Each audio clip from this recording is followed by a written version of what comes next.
Sentinel Online, now loading the Geekcast radio network of podcasts.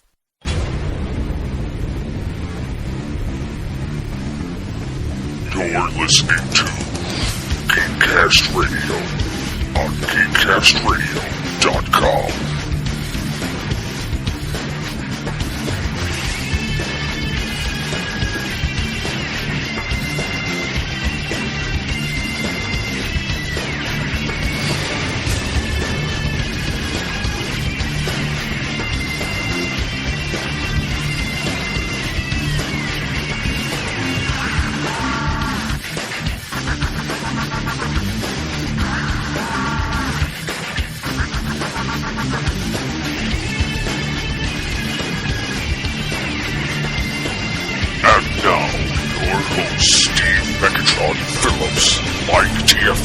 Blanchard and Michael Powers.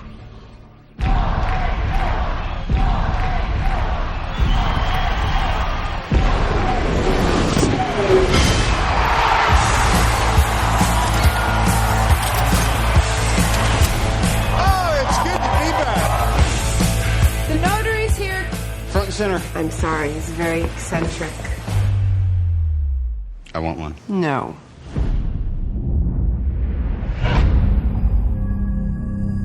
If you can make God bleed, people will cease to believe in him.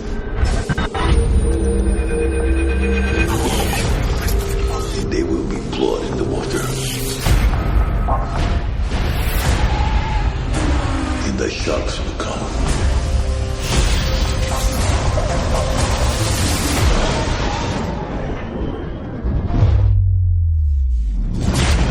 All I have to do is sit here and watch as the world will consume you.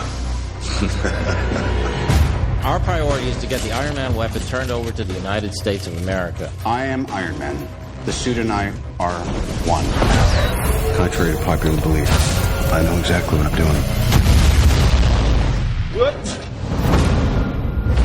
What I saw you do to Tony Stark on that track, wow. You need my resources. I want to make Iron Man look like an antique. This whole lone gunslinger act's unnecessary. You don't have to do this alone.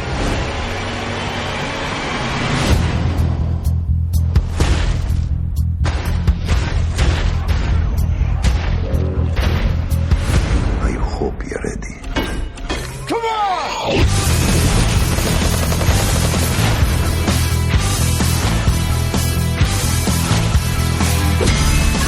Mr. Stark displays textbook narcissism. Agreed?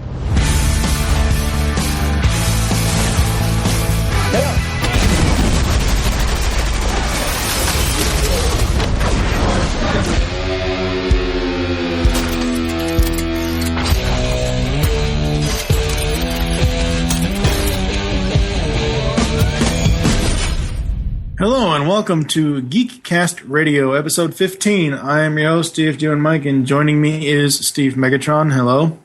Hello. And from the Dirty Lunchroom reboot, Michael Powers. Hello. Yeah, it's not going so well. I apologize. Clean that cafeteria, boy. I'm trying. Today we are going to do a quote-unquote first look, and yes, I am stealing that name from HBO's First Look, on Iron Man 2. Which just came out in theaters May 7th, 2010. Basically, why we do these first look episodes on movies that have just been released is because over on MWire, Movie Week in Review, it's going to take us 4 years to get to them. So that's why we're using this show. And it's actually very funny. Episode 15 of Geekcast Radio also coincides with episode 15 of MWire, which was the original Iron Man movie. Nice. So by the time Iron Man 3 comes out, you'll be on Iron Man 2. Yeah, pretty much. Maybe. If we're lucky. If we're even still doing MWire by that time. Yeah, who knows? Who knows? Oh, boy. So how have you been, Mr. Powers? I've been beating myself over the head trying to make my website work the right way, and I think I got it. So, well, if you'd go through WordPress instead of Squarespace, it would have probably been a lot easier. it's the same damn thing. No, it's not. WordPress? It's just a different host. That's Yeah. the only difference. It's the same. They still do the same functionalities. I just don't have to install that stuff on the back end myself. They do all the hard work while you get to do the easier part. The fun stuff. Yes. and I not to plug them too much, but I've been sending them emails because I've been trying to get the podcast to stream properly when apparently it's, for some reason, it's my computer that won't let it stream in certain browsers. So nice. But they were really good at with sending them an email, and within like 10 minutes they'd have another email with a suggestion, and I'd do it and send them an email, and then they'd send me one back saying do this. But I haven't been my other friend that has a Mac has been out of town, so I haven't been able to troubleshoot it on his computer to make sure, but whatever, that's another story. Has nothing to do with Iron Man. Or War Machine. Well, two of us have actually gone to the theater, or one of us actually worked at a theater, and the other one actually went to a theater to see it, and the third person is a dirty, dirty boy. He's a dirty, dirty downloader is what he is.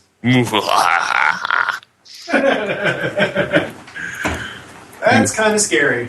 You will be summarily punished with sugarcane sticks. That's not all you'll hear. Give us some Barney, Megatron. I'm thoroughly creeped out now.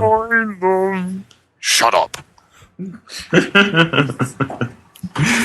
both purple dinosaurs. Why can't they get along? Hear Barney on this podcast.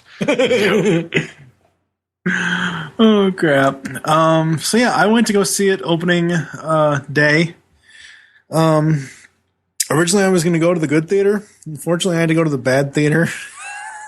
As opposed to the medium theater, which means nothing.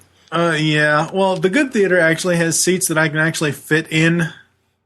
And the bad theater has, at first, when I first walked in, they kind of updated their slope. They kind of turned it into a little bit of stadium seating, but they kept the exact same seats. And my 350-pound ass basically was sitting on the cup holders, both of them at the same time. Fun. I'm sorry. So, yeah. That's a ringing endorsement if I ever heard one. It's called hire you to test out movie theater chairs. Or just redesign the fucking theater already. Anyways. But it was alright, see the whole point of this story is that the good theater takes me 2 buses to get to. The bad theater takes me 1, and it's a straight shot up the street. So anyways, I loved the first film. I thought the first film was very, very well done. I think it was probably it was the first Marvel produced or all Marvel taken care of movie now that they've started this whole Avengers initiative thing, and actually creating their own continuity within their movies. And I love the first film. I think I saw the first one like twice. I think. Well, like in theaters, right? I saw it twice. Yeah, we all know, Powers. You work at a fucking movie theater. You get free movies. Shut up. I wasn't gonna say anything, and for the record, I actually do pay for movies still. Liar. No, I do. No, I get. It's called having pride for the movie. Yeah, I get free movie passes, but I still don't mind paying for my movies because I want the theater. I want not the theater because the theater doesn't make money off of the movie. I want the studio. I want the movie to make money. Yeah. So. Yes. And then ever since you bring up the fact that I work at a movie theater, and I've worked at a movie theater for the last 6 years, so I can probably. I've paid for a fair share, but I've also seen free movies. But at the end of the day, I kind of rate movies now. When people ask me if it's a good movie, it's like you kind of take in the cost that the cost of a movie kind of factors into what I think of a movie. It's kind of like, yeah, I tell them I would have paid to see that movie. So it's and you know it's that way it's black and white. It's like, no, I wouldn't have paid to see that movie. Don't see it. Or yes, I would have paid to see that movie. It was great. So Iron Man is definitely one of the movies I would have paid and did pay to see. So no, I didn't. It's been so long since we talked about it on MWire, because MWire is just about to go into its 43rd episode, I think. It's been so long since we talked about it. What did you guys think of Tony revealing himself at the end of the first film? It didn't bother me because where they're drawing, they're not taking all of the Marvel continuity stuff into account with the Marvel Studios movies. They're using their Ultimates line. And in the Ultimates line of Marvel Comics, everyone knows that Tony Stark is Iron Man. So a lot of people a lot of people leading up to the movie knew that they were going to go down the Ultimates for stuff, because in the Ultimates they actually do this weird thing where there's a couple pages where they do talk about, if they did make a movie about us, who would you want to play Nick Fury? And they do say Sam Jackson. Mm-hmm. And the Nick Fury in the Ultimates looks exactly like Sam Jackson. So basically, when Marvel made the Ultimates, they had making movies in mind, which is why they, to bring in a new audience, they did the Ultimate stories and started everything fresh without the baggage. So right, and they took that and then they started making that into their movies, and so a lot of people knew that's the way it was going to go, and the fact that he revealed himself at the end of it, that just solidified, yes, they're going with the Ultimates, and that made a lot of people happy. Yeah, for me, I honestly, in the future, my money will be tied up in rent, which I haven't paid rent in 5 years. But anyway, most of my disposable income went towards DVDs, toys. It never is really, I've bought maybe 4 comic books in the last 10 years. It's not that I don't like comic books. I really do. It's just at the time I had other stuff I needed to buy or other stuff I wanted to buy more than comics. And really where I'm coming from as far as the films was the 1994 Iron Man cartoon, where in the cartoon it's Spider-Woman, Julia Carpenter, and Rhodey that know who Tony is. And I was shocked all to hell at the end of the first film. It was a good show. I wasn't mad about it. I was like, it was like one of those oh my god moments. Like, really? Well, the thing is, if you gave your reasons for not collecting comic books or whatever, and I collected comic books from like the summer of '94 up until about I collected for about 3 years, right? And Marvel did this crossover called Civil War. Mm-hmm. And it was a registration act for superheroes. And so Tony Stark was on the side of, yes, we're going to register. And, he registered himself and he said, yes, I am Iron Man. Peter Parker even came out as Spider-Man. And then there was like the other group of guys that, no, we're not going to register our names. And that was like Captain America. So you had good guys fighting good guys for like an entire summer. So even leading up to the Iron Man movie, whether it was Ultimates, whether you only read Ultimates or you read the regular 616 universe, mm-hmm. Iron Man at that point in the comics, the entire world knew who he was. Right. That's just what they did with the 616 universe is that they kind of like tried to. They weren't gonna blend the two universes together, but they kind of tried to make them similar. For readers that wanted to jump to another comic book. So your stuff was back in 90. The cartoon that you're referencing is back in 94, and obviously that was back when secret identities are huge. Well, Marvel kind of got away from that before this movie even went into production. So yeah, well, I'm not saying it's a bad thing. I'm just saying that it was one of those things where, like I said, it was like, oh my god. They actually did it, and I haven't read any of the Ultimate stuff. It's good. Oh, I'm not saying it is or it isn't. I mean, if it is, that's great. I would love to get into it, but again, people are going to have to donate the comics to me. Well, you can also go sit in a Barnes and Noble and grab a tea or a coffee and read the entire comic right there. I hate that crap. I cannot stand that. Oh. If you're going to go to a bookstore to look at a book or buy a book, or if you're interested in, buy it and take it home. Sorry, I read. Don't sit there for 6.5 hours reading comic books for free. I read I read all of Ultimate Spider-Man, Ultimate Fantastic Four, Ultimate X-Men, and the Ultimates, all sitting in Barnes and Noble. That's how you do it. Yeah, I've never bought any.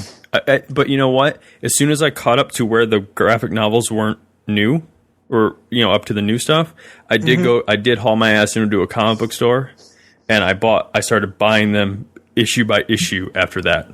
Yeah. So, but I wanted to catch up. I wanted to catch up fast, and that was like the best, cheapest way to do it. And all I had to do was buy a tea. So.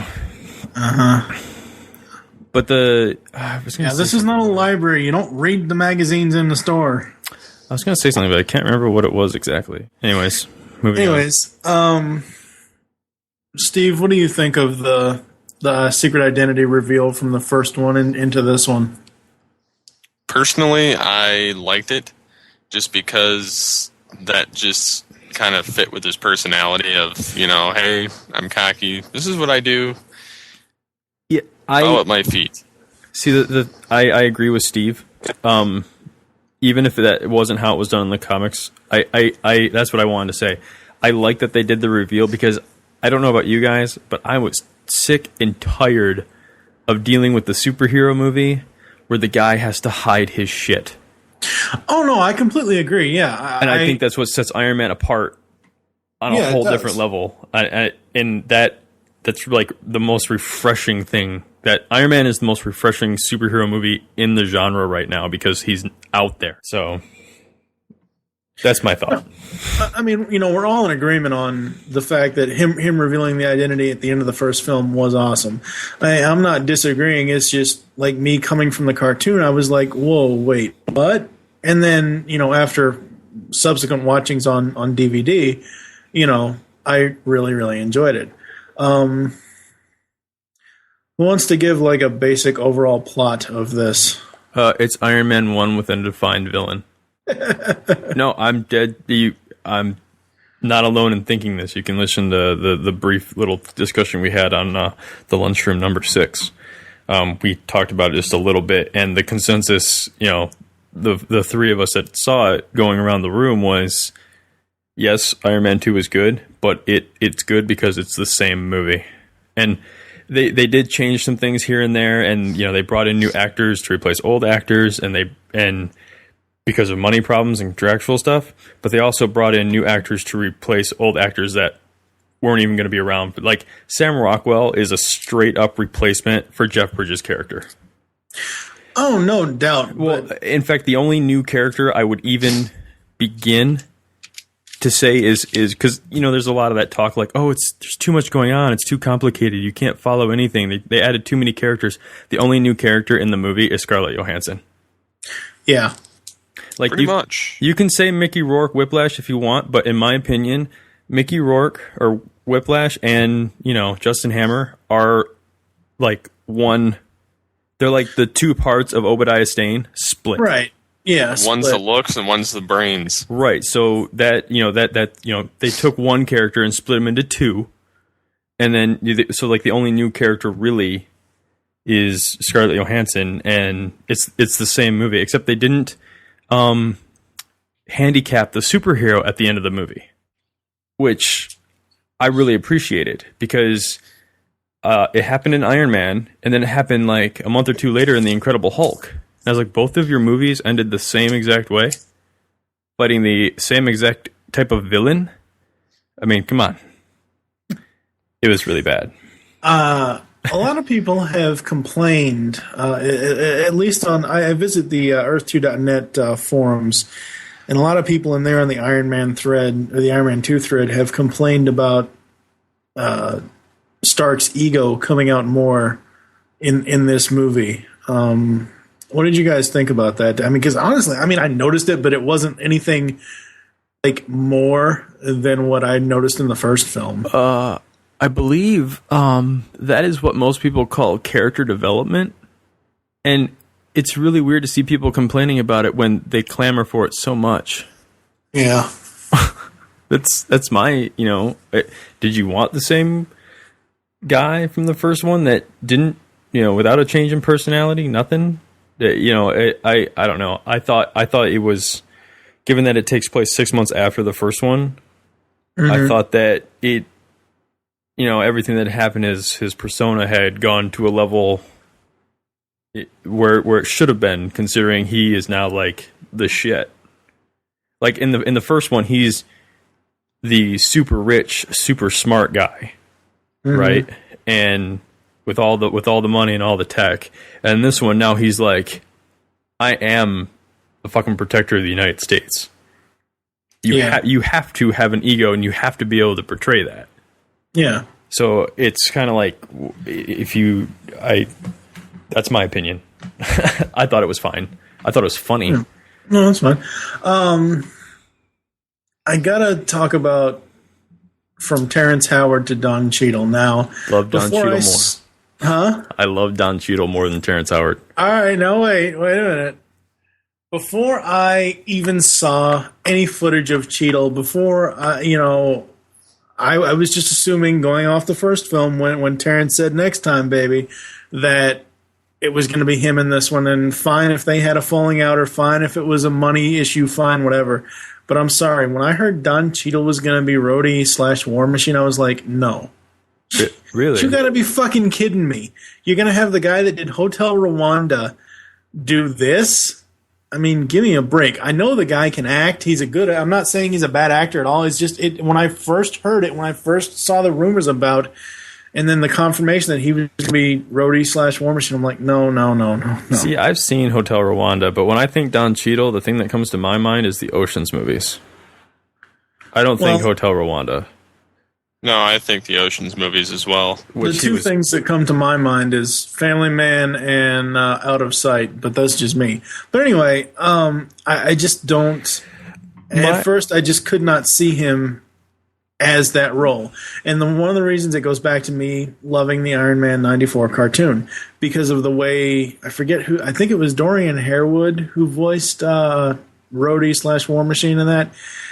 He was more vocal. And I know it's two different actors, two different performances, but now that I've seen the movie and I've seen him in both roles, I really enjoy it. I really like him in it. He did a very, very good job pulling off the Rhodey / Tony, relationship between the two of them.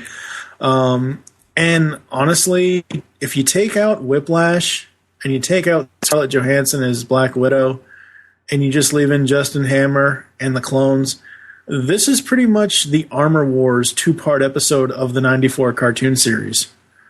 Because he has to get his tech back that was stolen. I never saw that show, so... Well, I'll link it to you I'll find it on YouTube and link it to you so you can watch it, but... Well, when I watch Iron Man, in my opinion, Terrence Howard is the weakest part of that movie. I think the guy is a good actor. Okay?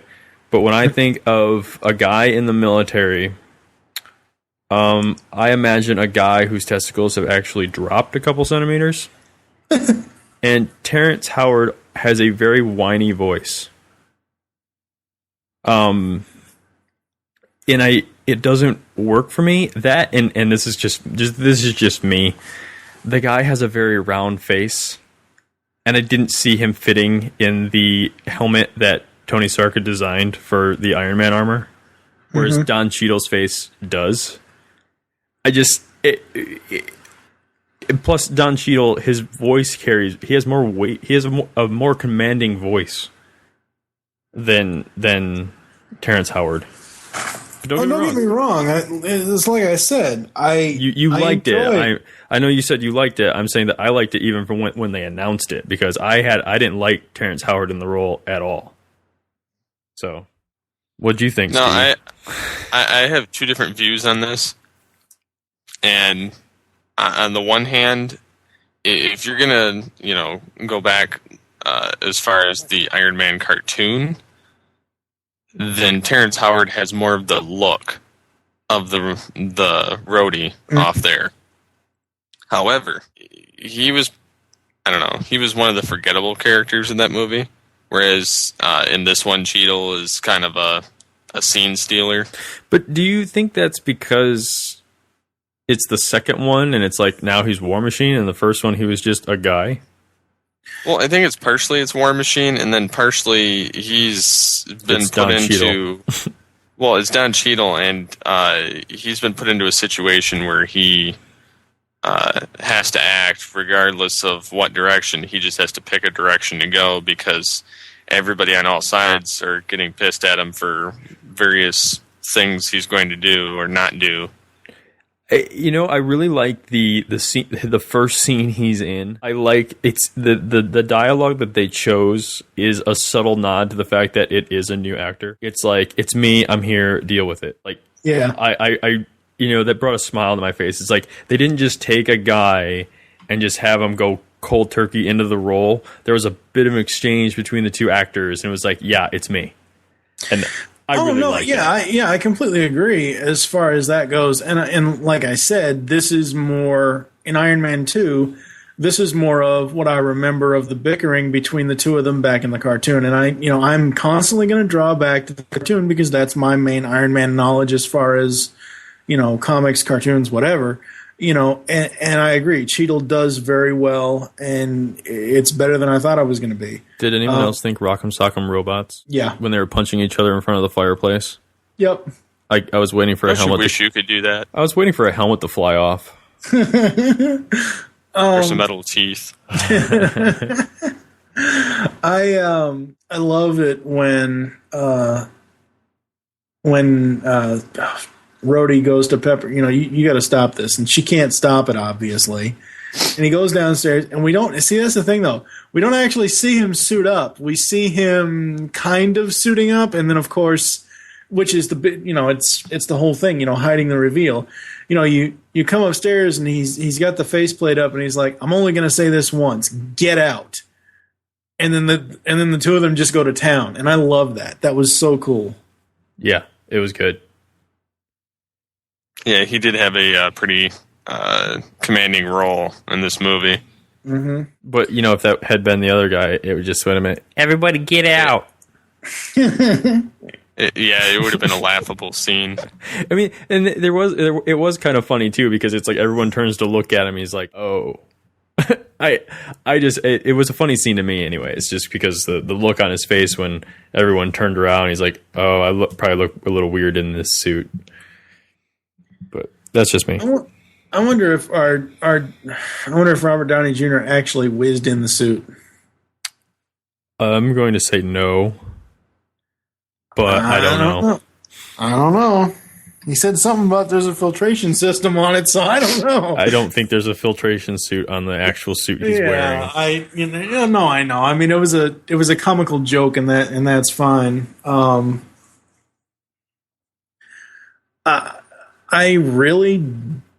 Mickey Rourke was really good as Whiplash. I don't know that much about Whiplash to really comment on. It was all right. It was basically your just average revenge story. Justin Hammer is a whiny bitch.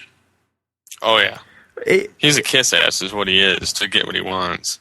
That whole fucking dancing scene at the Stark Expo, I wanted to fucking cut his nuts off. I could not stand that guy. And the difference is, now, Michael, you can comment on the comics if you want. The difference for me with Hammer in this and Hammer in the cartoon, Hammer is a much older man in the cartoon. He's more of, say, if Howard Stark actually lived and aged, type of age deal. But even in the cartoon, he bends to Mandarin's will. Okay. I have to. I'm going to be completely honest here. I take my Iron Man and my Captain America and basically anybody else is part of the Avengers the way I take my Superman, which is only as part of the Justice League.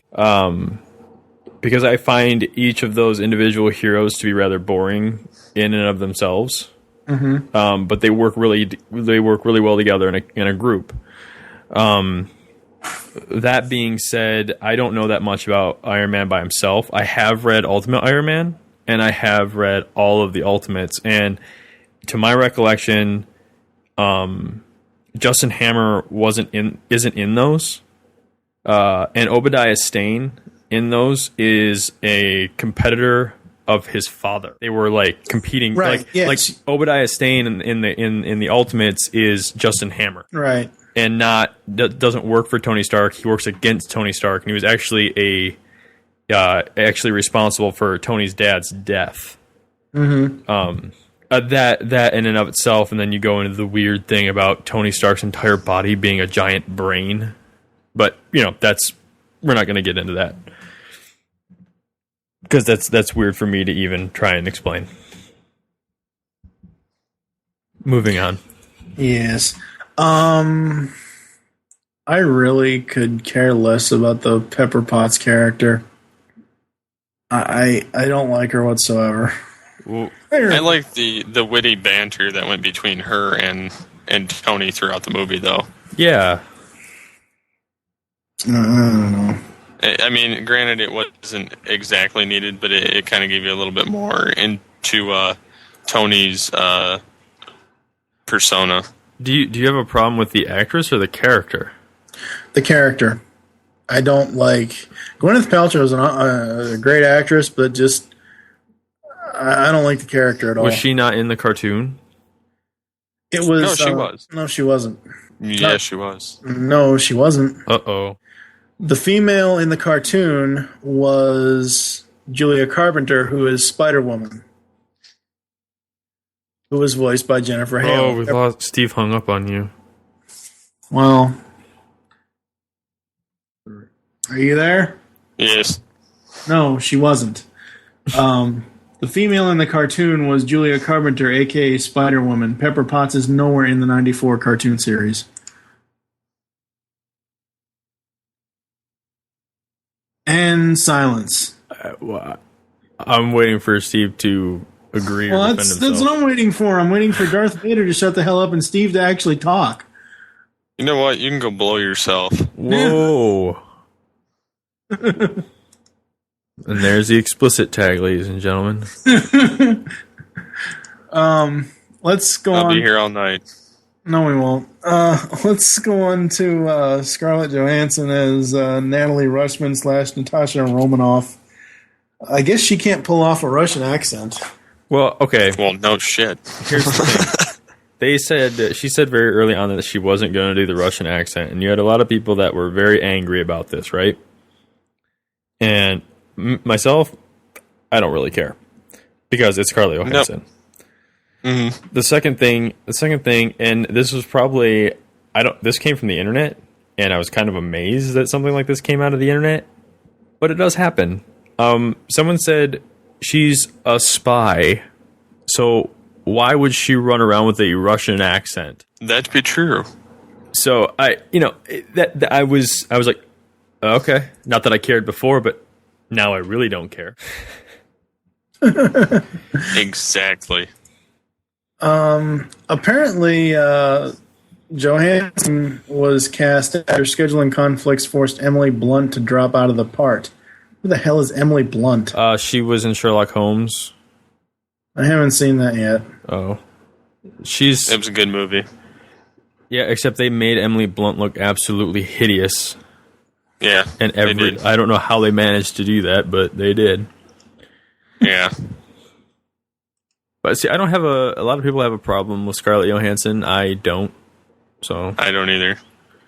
And that's not just because of her looks. I like her. I like her acting. I don't think she's that bad.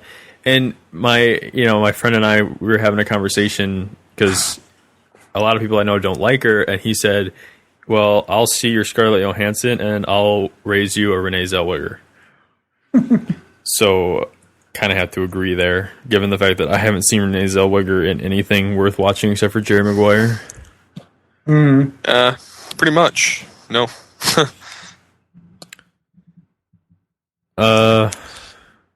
I like when Tony was being interrogated at the beginning by the Senate, and they start showing him something, and he pulls out something, his little portable. Well, I didn't see very well, considering it was his cell phone. Like, it's a piece of glass, is what it amounted to. Well, and he was using his little digital, portable Jarvis and patching in video, and they got all pissed off at him. That part, actually, because I don't know how many times you watched it, Steve, but I've been able to I've observed the movie twice now, and I thought it was funny that he's sitting in that courtroom and he whips out this fancy piece of glass, and he hijacks their stuff. And then when he's sitting there and he's watching like the reels of his dad, he's got some like Dell Axiom Winmo stylus thingy. I'm like, wait, you just had Jarvis make a complete model scan, and you had this piece of glass that could, hijack, TVs and satellites at the same time, and you're using that? I was just like, he likes antiques. I was just like, oh, hey, okay. Did I don't want to steal away from you, Mike, but did anyone what did you guys think of the I'm not talking about the end. I'm not going to talk. I don't want not the end credit thing, but the we'll talk about that last. Right. But the other nod to the other Marvel movie that's coming up. What did you guys think of that? Oh yeah, The Shield. Because that was in the first one too. Yeah, that was kind of funny, using the shield to prop up the thing. Well, he's like, "Oh yeah, this will work." See, the first time I saw it, I was like, "That's a missed opportunity." And the second time I saw it, I realized what it actually was. It's a clock. And the different parts. That's why it looks like it's all stripped down, because different parts of it are like the spinny parts.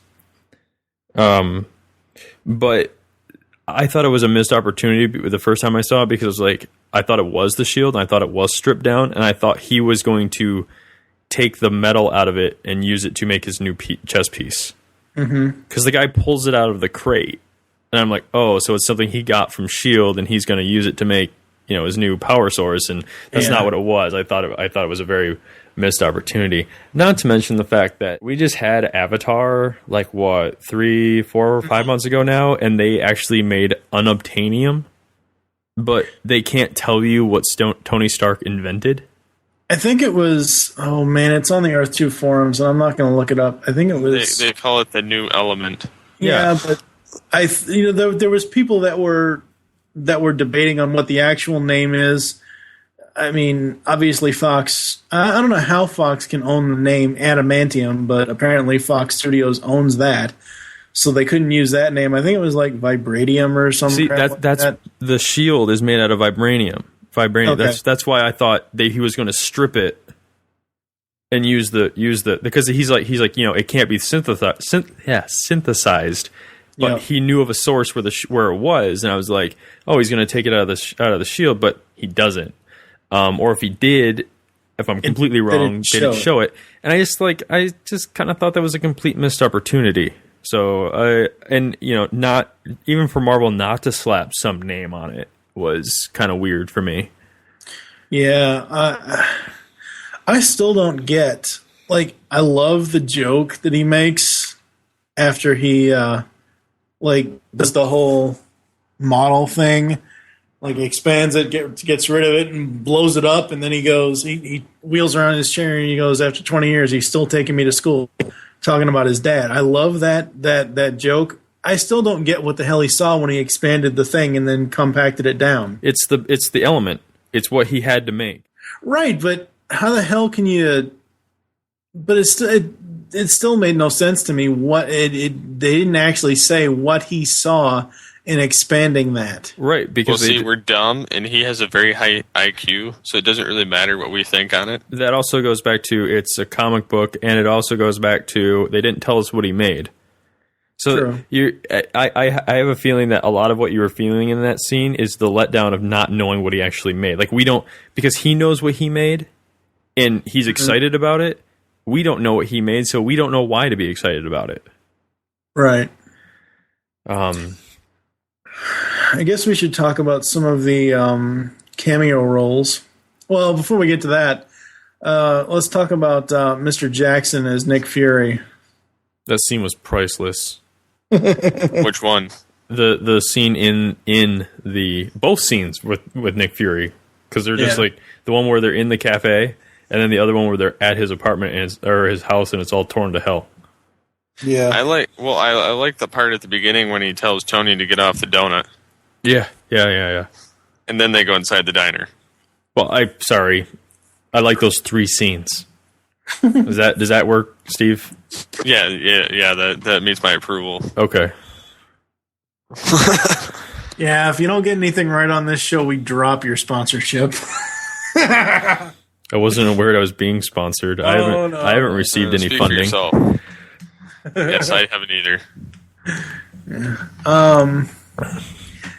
Now, I see Nick Fury to me I mainly know him from the Spider-Man cartoon. I know he was in the Iron Man cartoon as well. Do you know him as David Hasselhoff? Yes. Okay. Pretty much so. As far as a live action version of Nick Fury, that's the only one I've seen is the Hasselhoff version. While I think Sam Jackson did an awesome job with this, I don't have anything against it. I can't wait to see more of him, but still, to me, Nick Fury will always be David Hasselhoff. I guess that's your only connection. Basis. Yeah, basis. Yeah. As far as some of the bit parts, and not really bit parts at first, but obviously Favreau reprises his role as Happy Hogan. Tony Stark's bodyguard and chauffeur. John Slattery appears as Howard Stark, Tony's father.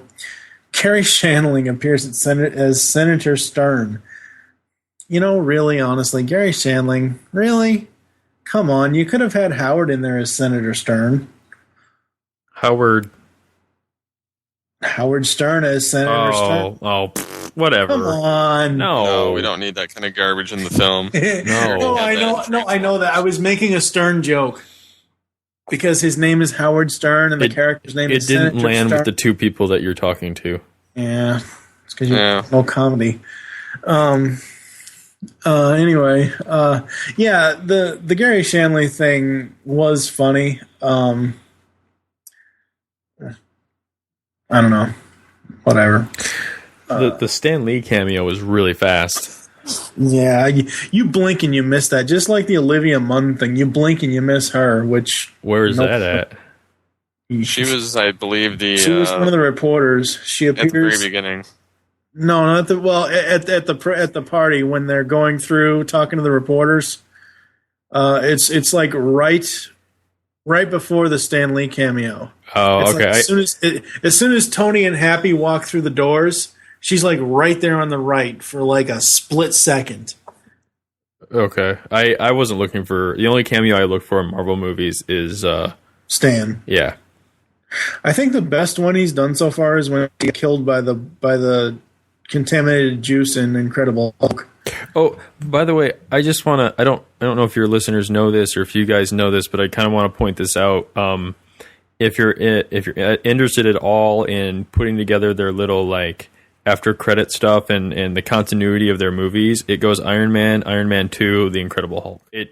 I don't know if anyone actually knows that, but that's what it is, because if you remember at the end of The Incredible Hulk, it's Tony that comes and he's playing the role of the consultant. Oh, okay. Yeah. So if anyone watched Iron Man and then they see the Incredible Hulk right after and they're like, wait, he didn't want to join, that makes, if you watch Iron Man 2, that scene makes way more sense. And if you realize they're also using Stark tech heavily in the Incredible Hulk, that's because he's now helping them. So right, yeah. So cool. There you go. Everyone's a little bit wiser as to what the hell Marvel's doing. outside of making their next 3 movies in 3D. No. No, just say no to 3D. Exactly. Pound sign. Yes. Damn it. I can see animated films, but live action, no. Well, Thor will probably be upconverted, and since Captain America, the Avengers, and Iron Man 3 haven't started shooting, they will be shot with 3D cameras. Way to ruin a movie. Damn it. You know what I picked up on quite... I really like that I picked up on it because, I pay attention to this stuff on a daily basis. And it took me a minute to realize what I was listening to, but when it's the same scene when the Shield shows up and Coulson is telling him he's got to go. He tells him he's going to New Mexico. I immediately knew what the after the credit thing was going to be. Because that is where Thor is being shot. Yeah. So I as soon as that hit, I was like, oh, well, now I know what's coming later. Yeah, we're gonna wait to talk about. No, I know. I just wanted to talk about that scene. Yeah. So, I'm looking down here through the little script thing that I have here about the soundtrack and the music for the film. The soundtrack album features AC/DC. Was released by Columbia Records on April 19th, 2010. There are at least 3 different versions of it. And it's funny. For the first film, they released more of a soundtrack score in one, whereas this one they're releasing a soundtrack then a score. The original score for the film was composed by John Dabney. Tom Morello, who previously worked with Ramjin Djawadi on the first movie, returned to work with Dabney on the sequel. According to composer John Dabney, the score album will be released on July 7th. Why the hell the wait? That makes no sense to me. I don't know. I don't know either. Makes no damn sense. Let's see. What else do we want to talk about for this movie? There is a video game. I don't know how good it is or how bad it is. It sucks. Well, it's made by... Well, I know the first game sucked because no matter how hard you tried, you couldn't die. Well, I'm going to tell you right now. There are 2 ways that you know this movie sucks. 1, it's a movie promotion game. 2, it's made by Sega. Yeah, it's made by Sega now. I'm not, you can, you can defend Sega, early Sega, till you're blue in the face. I'm still going to tell you the system sucks. But everybody is in agreement that Sega has no fucking clue what they're doing right now. Yeah. Well, ever since they got out of consoles, they kind of suck. So they kind of lost their way. That's a 10-year stint. They've even gone back to the old school Sonic. Yeah. I guess we can talk about the end credit scenes before we head into sequel talk or threequel talk or whatever the hell you want to call it.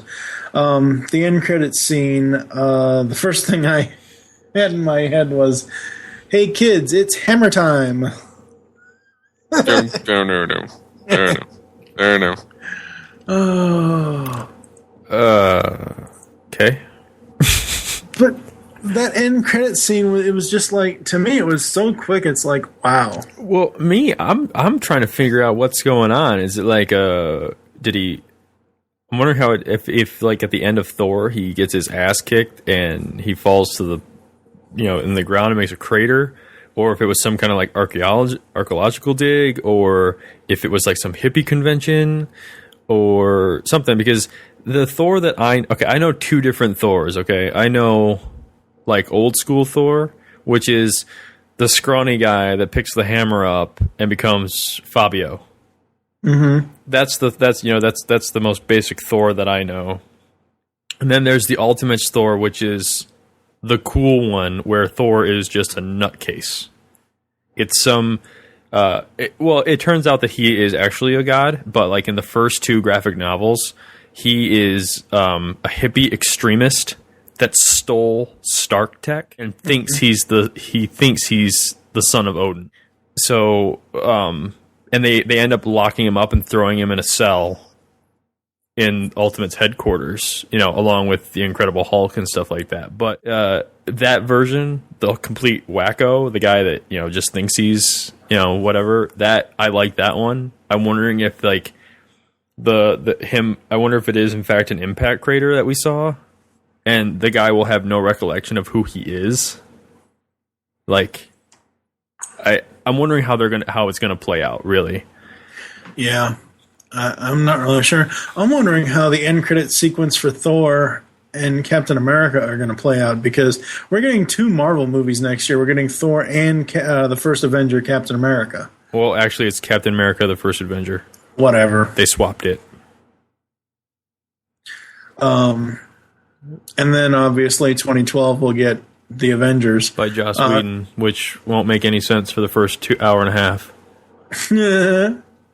As far as sequels to Iron Man 2, Marvel Studios president Kevin Feige said that he is happy with the results of Iron Man 2 and predicted that Iron Man 3 will be in theaters by 2013. We do have a contract with Robert Downey Jr. to do it, and it will come after the Avengers, Feige said. Jon Favreau said that although the character would need reworking, the Mandarin would be in the 3rd film. Did anyone see the 10 Rings reference in Iron Man 2? I saw the 10 Rings reference in Iron Man 1. Right. Apparently it's in Iron Man 2 as well. I did not see it or hear it. I didn't see it either. Come on, Steve. Watch it really fast, you dirty fool. I didn't notice anything about that. Just throwing that out there. Yeah. Shortly... If you know, send us an email or call the voicemail line. Yes. If the voicemail line is still active by the time this episode goes up. Apparently, shortly after the release of Iron Man 2, however, a conflict between Paramount Pictures, which has distribution rights to certain Marvel properties, and the Walt Disney Company, Marvel Comics Parent Corporation, clouded the timing and the distribution arrangement of possible 3rd film. Well, I think... the article that you read just is new to me, but I think the Disney agreed to honor existing distribution deals. Yeah. And I don't think that included Iron Man 3. So it's like, yes, Paramount can distribute Thor and Captain America and the Avengers, and then it transfers over to Disney for distribution. Well, see, that's going to kind of suck, because... Why do you think that? Well, all right, I'm basically going off of all their animated stuff that's on DVD. Disney animated has nothing to do with live action. Look at the Pirates films. Look at the Prince of Persia. How many special features are on those? Doesn't matter. Well, that's what I'm talking about, because Jon Favreau said that I watched the Iron Man 2 press conference that they did before the film was even released. And he said there's going to be a ton of bonus features. However, with Disney in animation and some live action stuff, there's barely any bonus features on Disney DVDs. Disney cartoon DVDs hardly had none. Well, Are we talking straight to DVD stuff, or are we talking like feature movies being brought to DVD with no special features? I'm talking about classic cartoons like Darkwing Duck, DuckTales. You're asking stuff like that are brought to DVD with no special features whatsoever. Okay, you have to look at is Darkwing Duck even on DVD right now? Yeah, the first 2 volumes are. Well, when did they hit? About 4 years ago. Well, the thing is, Darkwing Duck was like a 90s how many 90s cartoon shows do you know that are on DVD that have a huge assortment of special features? I mean, I'm sure they didn't have somebody walking around doing interviews and behind the scenes stuff, capturing things. Oh, eventually there's going to be this crazy media that we can put all this stuff on. Right, but I'm just saying, like a lot of DVDs now go back. Okay. But anyway, besides the point, I don't know how Disney's going to handle the distribution. I hope they don't. It's going to be shit can us on special features for this. I don't think it'll be any different, considering it's the studio, it's Marvel that is making these movies, not Disney. True. It's no different than Pixar making a movie or Jerry Bruckheimer making a movie. It's Disney. They get to put their castle. You'll just see a castle instead of a mountain, but everything's going to be the same. Yeah. They might even be better because Disney has more money than Paramount. That is true. Final thoughts on Iron Man 2. Steve, why don't you go first? Although I have not seen it in theater yet, judging from what I've already seen and some of the things I've missed and heard of, and my plan is I just don't have time right now to see the movie, but I still plan to go see it in theater at least once. I can give you passes. I would definitely say this is some. What's that? I can give you passes. But it has more to do with time.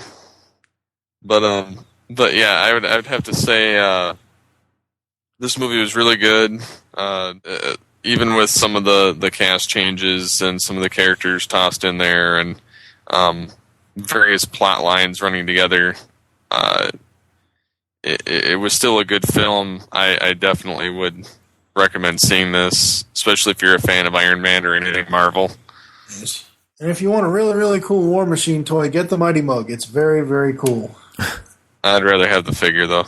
No, the figure doesn't do it justice, I don't think. I had the figure back in the 90s where you could take all the armor off. That thing was fucking sweet. Alright, so I think that's going to do it for us. Thank you for joining us here on Geekcast Radio. There are several ways to get in contact with us or leave feedback for the show. Visit the website, geekcastradio.com. Join the forums, PredaconEmpire.com/Nexus. Leave the show's feedback in iTunes. Please do this. You can also leave feedback for the lunchroom as well. Follow us on Twitter. The show name there is Geekcast Radio. Mine is TFG and Mike. Steve, what is your Twitter? SCP-21. And Michael? Booth Ninja 81 and the lunchroom. All right. You can become a fan of both of our podcasting network thingies. Search us for Geekcast Radio Network. And what are you guys under the lunchroom? No, it's the lunch table on Facebook. Oh, okay. Because we can't change the name because Facebook is dumb. Oh, well, you can just delete that page and create a new one. Yeah, but then we have to send out invites and we end up looking like we're spamming people. Oh. I don't want to be that guy on Facebook. For a limited time, you can call the voicemail line. Tell us the show you're leaving the message for and your name. 502-526-5821. We are currently accepting all donations. We are trying to raise $65 to continue to be able to bring you interviews and for you to be able to call into the voicemail line. So please donate. Go to the website, geekcastradio.com. There is a donate button on the right-hand side of the page. Click it and give us money. We should have a telethon. Oh. There's no telethon. Sure to... What? Nothing. Be sure to check out our UK affiliate, blogomatic3000.com. They have a lot of good articles. Actually, Phil Wheat, the owner of that, wrote a very, very good Iron Man 2 review. We hope you enjoyed this episode of Geekcast Radio and wish you'll join us next time. For now, I am TFG1 Mike with... Steve Megatron Phillips. And Booth Ninja 81. Thank you for listening. Until next time.